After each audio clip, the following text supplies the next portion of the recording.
Finally दर्शक बंधु आमर मोहन सरकार माने मोहन चरण माझी आमर मुख्यमंत्री सार कहते जे चाकरी सबको देवे बोली कहन। अरे देख केनता भाषण मारुचन टिके आपन टिके सुनन जानन चाकरी सतरे दिया जाइछि ना नहीं तो देखन ए वीडियो लास्ट पर्यंत देखन।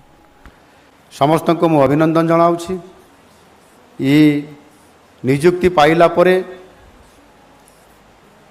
एवं यह केवल निज कर्म क्षेत्र निजर काम बोली नुह, यह हूँ गोटे